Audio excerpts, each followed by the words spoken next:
Good morning, everyone. Happy Friday and welcome to your Rangers Review morning briefing for Friday, the 21st of February. I'm Derek Clark. I'm joined this morning by Jonny McFarlane. How's it going, Jonny?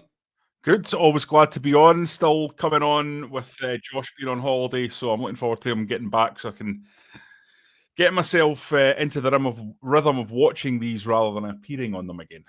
Yeah, just a few minutes late, but I like this comment that came in from Multiple Man. He says, the Rangers Review will be running into Mr. Strickland in the hallway. You know your TV and films, Jonny. Who's Mr. Strickland from? Oof, I've no idea who that is. Is it Green Hill or something like that? I'm not sure. I was thinking more, I don't know, West Wing or something like that. People can put us to shame in the comments. Where is Mr. Strickland from, folks? Do let us know. But I'd imagine he's an American chap, that's for sure. David says, Back to the Future. I thought you'd know that. Deary me, Jonny. Yeah, well, Back to the Future. The bald guy. Yeah, okay. Yeah. I know who he's talking about. There you go. I'm glad we've cleared that up. Anyway, let's crack right on because people are tuning in because they want to hear news about Rangers, and of course, big news has emerged over the last just over 24 hours now, about 36 hours. With regarding the future running of the club. There's a great piece on the website this morning. I know you and Chris had a little afternoon emergency briefing yesterday. A brilliant piece from Chris on the website yesterday, just giving us an update on the state of play with regards to the 49ers Enterprises looking to take a controlling stake in Rangers. There's a piece on the website this morning from Chris, another excellent article. I'd advise you to go and check it out, folks, where he says that Dave King is poised to set the wheels in motion for regime change by selling his major shareholding. He holds a 12.96% stake in RIFC PLC. He remains the single largest shareholder. So he's looking to sell up. And of course, as we know, that US consortium led by the Leeds United chairman, Parag Marath, looking to clinch a multi-million-pound takeover in the coming weeks. All exciting stuff. I wasn't on with you yesterday, Jonny, but what do you make of it all? It seems a bit of a whirlwind at the moment. Yeah, it's been a busy couple of days, put it that way. I think myself and Chris have not had an awful lot of time to comprehend what's happened. We've just had to get our heads down and get on with it. But it's massively exciting, first of all, Derek. That's the absolute first thing you have to say. This is a serious group of investors. The 49ers, £6.6 billion valuation, NFL, fantastically run. Really, really exciting to know that they are sort of subsidiary group, the 49ers Enterprises, are involved, because that means serious people. We're not talking about one of these slightly opaque kind of deals where you're not really sure where the money's coming from, you're not really sure who's behind it. The front man in Parag Marathi, his credentials are there for everyone to see. We know there's another investor who doesn't want to come out publicly yet. We're obviously trying to find out who that is, and once we do know, I think that'll tell us more. But the prospects of what these guys could bring to the table is huge. I mean, you talk about the sporting levels that experience could bring in the NFL. If you're talking about data, health and well-being, all these practices that they've honed as a truly, truly elite level club. Then you talk about their experience with stadiums. We're talking about a club that have, in 2014, built a $1.2 billion, 70,000 seater stadium that's like something off a spaceship, Derek. You know, it's akin to the Spurs or Arsenal stadium. You know, these amazing structures that are designed for the modern age. We all love Ibrox and we all acknowledge what it brings and the history. But there's no doubt, you know, Ibrox and large portions of Ibrox were built for another time when there was different attitudes and different culture around attending the football matches. And this new stadium is all about maximising bang for your buck. And there's some really interesting comments from Marathi about how it's the foundation pillar of any club having that kind of stadium that's going to deliver the money.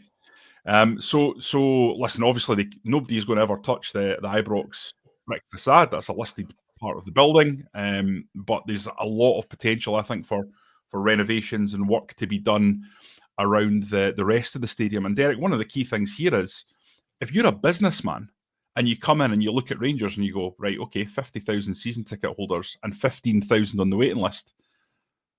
I mean, it's a bit of an open goal, isn't it? That 15,000 people on a wait. You've got all these people that want season tickets but can't buy them.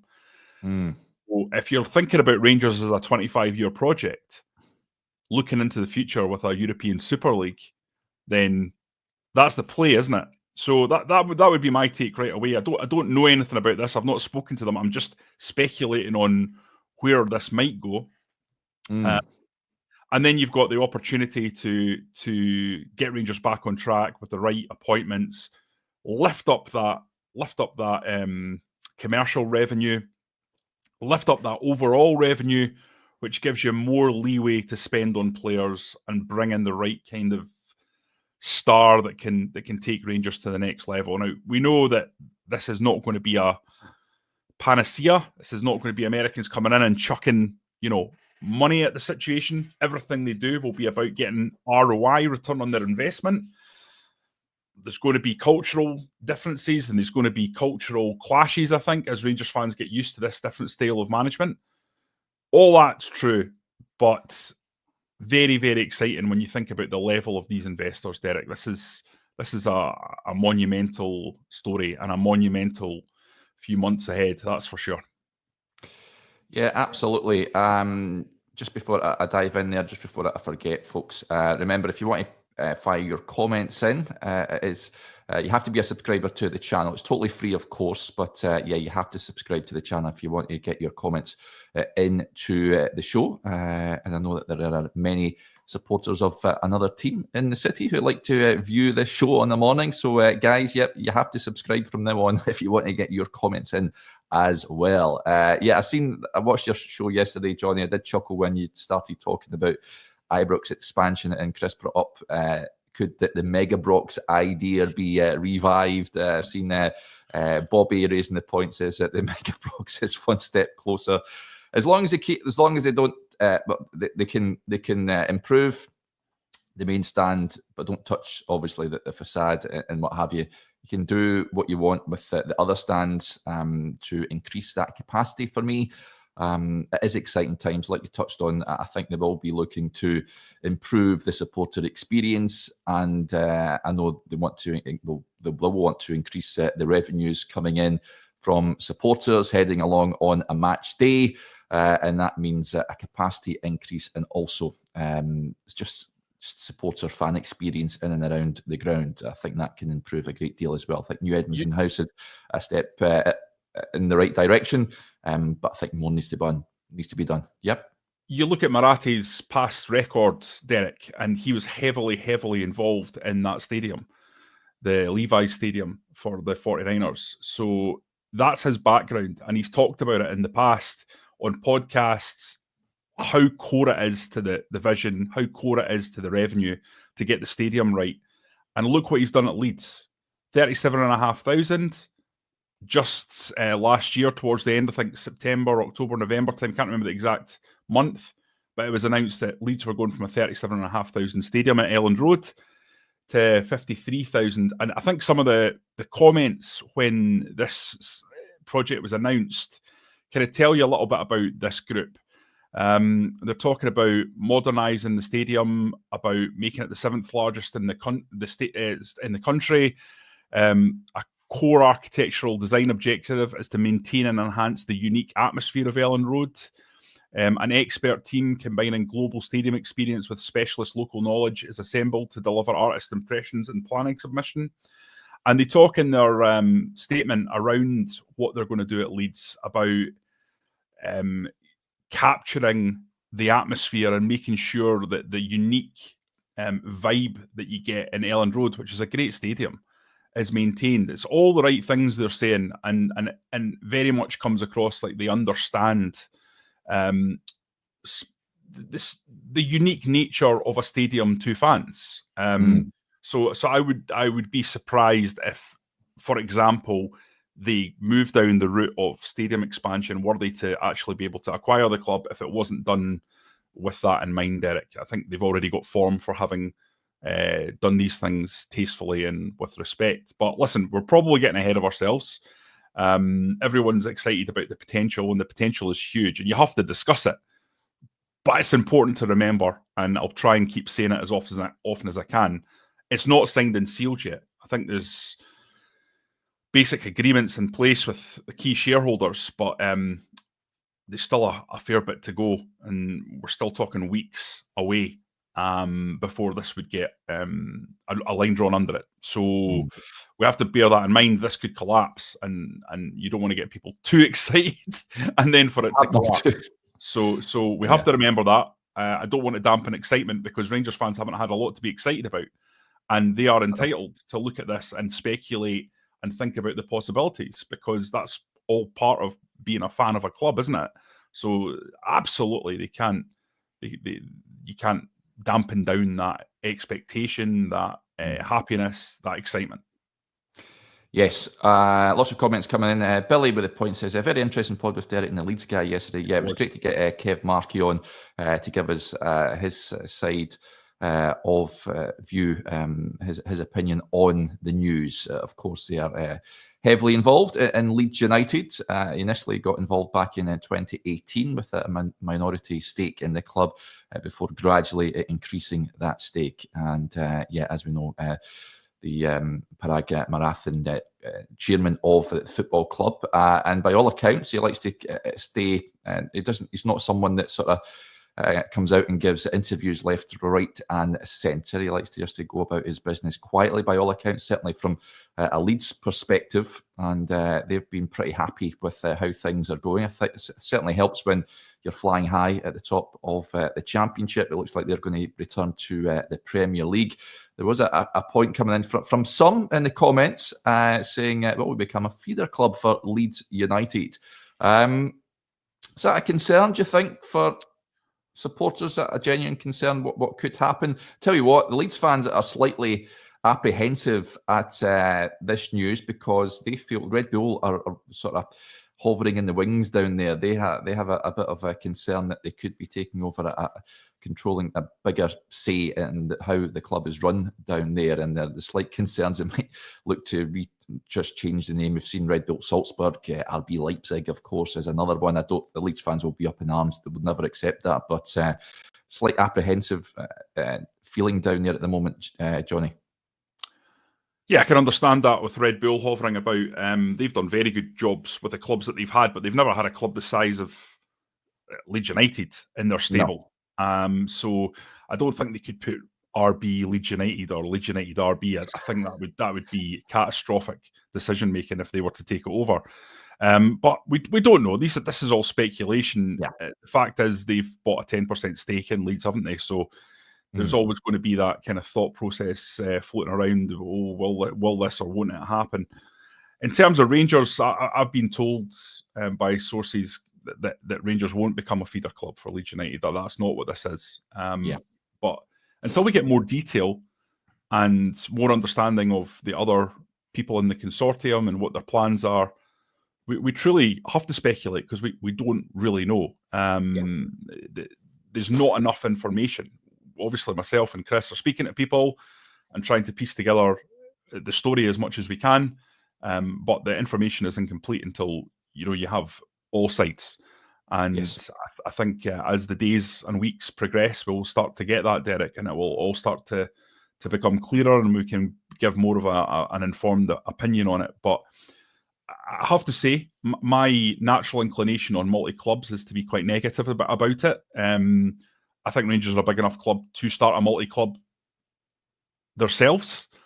It doesn't have to be huge clubs that you buy. You can go and buy a club in Australia. You can go and buy a club in America, in the lower leagues. You can go and buy a club in other countries, and where you target an opportunity without spending huge amounts of money.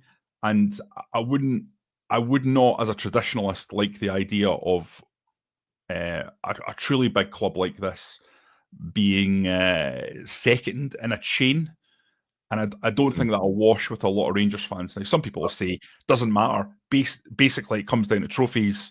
And if Hamza Gaman scores 35 goals and Rangers win the title, the fact that he goes to Leeds United for 30 million at the end of that is neither here nor there. I think that's easy to say right now because of the position that the club are in right now. But down the line, once success comes back, the goalposts change. They always do. That's football. And I would be concerned about that, Derek. I think as long as the team are winning on the park, I don't think fans will be too sort of unhappy with it. I mean, look at Marinakis.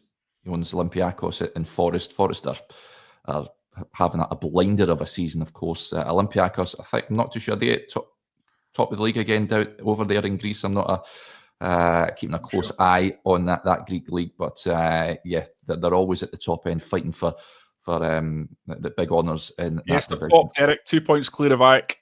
There you go. And actually seen a stat this morning that Rangers can't meet Olympiacos in the Europa League until the final.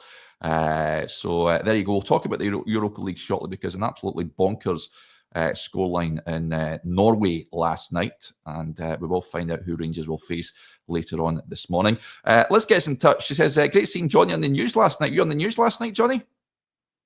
No, that was Chris Jack. People are doing this all the time, saying that we look alike. I don't know where this is coming from. Both gorgeous men. I mean, yes, of course. But I don't see this resemblance that people like Liz are suggesting exists. I'm not having this one little bit. I mean, Chris is a good-looking guy. There's no doubt about that. But is he McFarlane levels? I'm not sure, Derek. You'd have to tell me that. I'm abstaining from this one. You should. Moving on. There's a lot of these comments coming in saying, are these two brothers? Are these two brothers? I've seen about 10 of them. Poor Chris. Jeez, absolutely. CGM's the news or most wanted list, but good stuff. Let's crack on. This is a point that you think to yourself, why Rangers? Why this group looking at Rangers as an investment opportunity? Blair with the point says it'd be easier to get Rangers regular Champions League participation than Leeds. I think that could be one of the major factors, Jonny, especially now that the Champions League has changed. There's more money swirling around, and all they have to do is get the better of Celtic, really, and then you're in there, negotiate a qualifier. I think it'll be from next season, and then you open yourself up to swaves of cash coming into the club. Yeah, absolutely. You just look at this new Champions League style and format, and I think it's absolutely designed to help clubs like Rangers, clubs like Celtic, clubs like Porto, clubs like Ajax. It's there to level the playing field, and I think it's absolutely done that. You looked at Celtic's fixtures in the Champions League this season, and I would say, without fear or favour, I think they were akin, if not weaker, than the fixtures Rangers faced. So I think there's a levelling of the playing field there that means that clubs from leagues that are less glamorous can genuinely do something in the league. You've seen Feyenoord get to the last 16 already. Celtic were pretty close, let's be honest. And I think it's a good thing. And for Rangers, the opportunity to once you get there, is absolutely massive. So it's much easier for Rangers to get to the Champions League than it is for Leeds. I mean, for Leeds, it's it would be an enormous achievement given the relegation and having to come back. And I know Nottingham Forest have done it really quite quickly, built up a team to get to a level where they're at now. I don't think that's very usual. It's not normal, is it? It's a bit of a one-off. Their director of football must be doing a great job there. Maybe we should have a look at him. Is he Scottish? Just thought I'd throw that hand grenade in there, Derek. I think it's a real opportunity to make big money in the Champions League. There's no doubt about that. And that's where it is. That's where the juice is. Hopefully you can look at negotiating future qualifiers and get there. Yep. If there's any news with regards to the investment folks over the course of the day. Be sure to keep your eyes peeled to the social media channels on the Rangers Review website and also on YouTube as well. It's going to be a busy day for Rangers because I touched on there the Europa League last 16 draw will take place around about noontime. We'll learn who Rangers will face. It could be either Fenerbahce, the Ryan Kent derby, if you like, and Jose Mourinho. or Bodo Glimt, who came back. No one's calling it the Ryan Kent derby. That's never taken off. Bodo Glimt, yeah, fair play to them. Fantastic result, 5-2. They defeated FC 20 yesterday. A real bonkers game where there was 3 goals scored in injury time in that game. It went to extra time, and Bodo Glimt scored 2 goals in that period to progress to the next round. Both matches are going to be difficult. Fenerbahce drew 2 apiece with Anderlecht. They were already home and hosed in that game after winning 3-0 in the first leg. Mourinho actually came out after the game. He was quizzed on who would like to face. It's either Olympiacos or Rangers. He says the flight time Olympiacos is shorter, so it could be them. But if you have to go to Scotland, we will go. They have a great stadium. It's already begun, Jonny. Who do you reckon Rangers will get? Of the 2, I would prefer Bodo Glimt to Fenerbahce, I've got to admit. It's good that the second leg is at Ibrox. If they can keep the tie alive in any of these matches, I would fancy Rangers at home. What's your opinion on that? If Mourinho comes, we've said it before, it's going to be box office. We all know the razzmatazz that's going to come with that, but give me Bodo Glimt all day long. So there's 2 reasons why you'd want Bodo Glimt, Derek. The first one being that their season hasn't started yet. So yes. I'm looking at their They're still smashing teams. That's a worry. 22nd of March before their first game of the season. And this tie would be the 6th of March and the 13th. So listen, we've seen, I know they've done, and this is their off season. So they've gone past 20 in their off season, which is absolutely incredible. Yeah. But listen, Bodo Glimt are a small team. They've got a good side, but realistically, of the 2, that's who you'd want to get. Listen, Jose Mourinho is a top manager. He's not as good as he was in terms of winning league titles. His record shows that. I mean, there was a one time when he was the number 1 manager in the world. But what he'll never lose is his ability in a 2-legged affair. I mean, that's Jose's bread and butter. He's a master tactician in these situations. Yeah. And we know his teams can be extraordinarily cynical, extraordinarily defensive if they need to be, but they will win at all costs. And it's no surprise that Jose has already started the love affair with Ibrox. I don't know if you've seen his comments saying, if we go to Scotland, they have a wonderful stadium. Yeah. I can't remember what exactly he said. He said it was wonderful and amazing. I just said it to be fair, but yeah, carry on. And you wonder if Jose appearing at Ibrox would just make that tie so delicious that in some ways some people would want Fenerbahce. But I think realistically, an opportunity to get to the last 8 with Bodo Glimt in the way, that's a brilliant chance to do something pretty special. And Fenerbahce, I think, would be a real tough one. I agree. I'm looking forward to it. It's all that Rangers have to look forward to this season. Let's be honest. The season hinges on this now. Let's hope Rangers can go deep in this competition. Around about noontime, we'll get an idea of who Rangers will face. We know there's a bit of faffing around in these UEFA draws, but Fenerbahce or Bodo Glimt will be the outcome. If Rangers can negotiate past the last 16, then it gets very tasty indeed.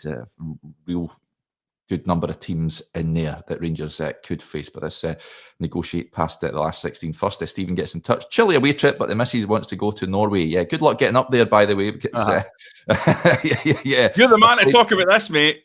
Well, I actually looked at it. Eric knows it well, so the Arctic Circle won't be a problem.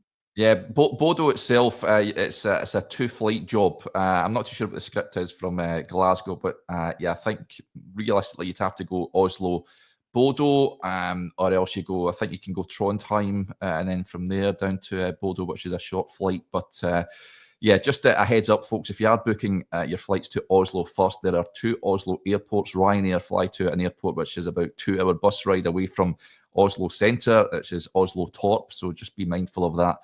There are 2 big airports and more. I think all domestic flights in Norway fly from Oslo, the main international airport. So you'll need to get a bus journey if you're flying to the Ryanair, the Diddy Airport, which is also classed as Oslo, but Oslo Torp. So just be mindful of that if you're making your journey to Bodo if Rangers get drawn. I think Istanbul is pretty straightforward. For folks, certainly if I was heading down over there, Manchester's direct flights to Istanbul, so it would be no issue at all if you're flying from there. There's an important question in here which I think we need to address. Actually, I haven't seen it. I think our wives have similar tastes in paint. Well, I'll tell you what. There was a question that came in from this here. How's the painting and decorating going, Derek? The background here will not look like this the next time I'm on a show, because the wife is got the painter and decorator in. He's coming in after this video again. He's doing a grand job. Thanks for asking. And yeah, this is the front room I am in. So this is getting sort of rejigged around. So it won't look. For clarity, though, it's not the same room. We're not in the same room. It's not the same room. It does look very similar, though, doesn't it? It does, yes. It does. But there's nothing in front of me. I'm just facing my computer on a wall and a window. So there's no extra dimensions to any of this. Do you have a say in your decorating your home, Jonny, or just Derek, you know, the whole thing, I just find it really tough to get up or down about. I mean, cushions, tablecloths, bed sheets. I just don't have an opinion on any of that. I don't know how you get into the mindset of having an opinion. I'm just like, yeah. And then she says, "You're not listening," and I'm like, "No, I'm not." I find. Are you into your whole feng shui, your interior design? Well, I'm not allowed an opinion. Any opinions I have are just poo-pooed. So I choose to stay out of the way of the decorating side of the game. But it's probably a good thing. So yeah, I've got no idea what it's going to look like behind me, folks, come Monday when I'm back on. But yeah, I'm sure we'll all excited to find out. That's just cruel, Derek. That's just cruel. Why do I even come on these videos? I just get abused.